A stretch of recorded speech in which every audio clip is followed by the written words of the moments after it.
महाराज जी प्रणाम। महाराज जी मेरा एक क्वेश्चन था कि जैसे सच बोल के जीना चाहिए कि झूठ बोल के जीना चाहिए, और ये क्या था? और दूसरा प्रश्न ये है, ईमानदारी से जीना चाहिए कि बेईमानी से जीना चाहिए?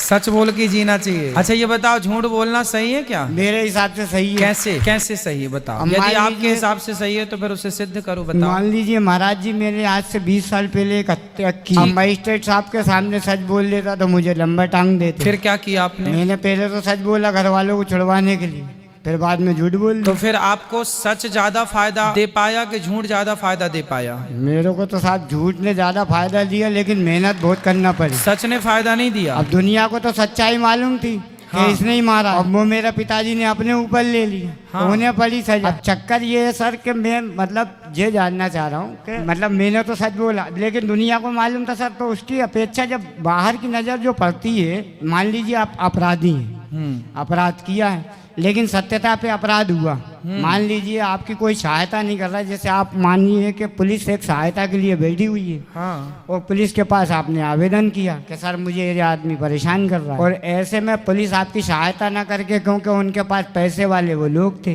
और उनका थोड़ा सा समाज में रुतबा था, और उन्होंने मेरी सहायता नहीं की, और ऐसी अपेक्षा में वो मर गए। मतलब उनका पूरा मतलब परिवार की लड़ाई हो गई, इसमें 6-7 घायल हो गए और एक मर गया। अब उसमें गलती में अपनी मानता नहीं, क्यों?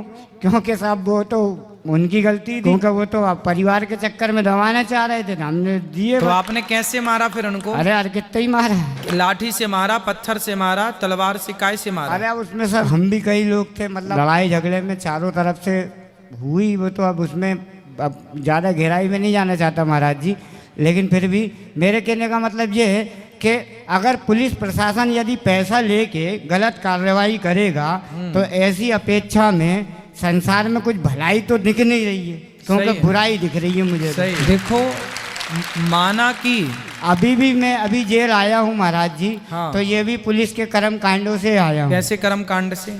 मतलब एक अधिकारी साहब की मैंने पेन पकड़ ली, उन्होंने मेरे खिलाफ गलत कार्रवाई करी, मतलब जैसे आप समझिए उसमें भी मेरी तरफ से ये सच्चाई थी कि मतलब मैंने उन्हें अपनी पूरी बात बताई जी, लेकिन कार्रवाई सर पैसे की अपेक्षा गलत होती। थाने में पैसा चल रहा है और पैसे की अपेक्षा गलत कार्रवाई हो रही है। आप मान लीजिए इंसानियत सच्ची के फिर पैसा सच्चा। कलयुग है ये। सत्य को जमाना छोड़ दे तो छोड़ दे, पर सत्य को हम और आप ना छोड़ें, क्योंकि देर में ही सही भगवान जब भी साथ देंगे तो सत्य का ही साथ देंगे। इसलिए सत्य को याद रखिए, सत्य को बनाए रखिएगा।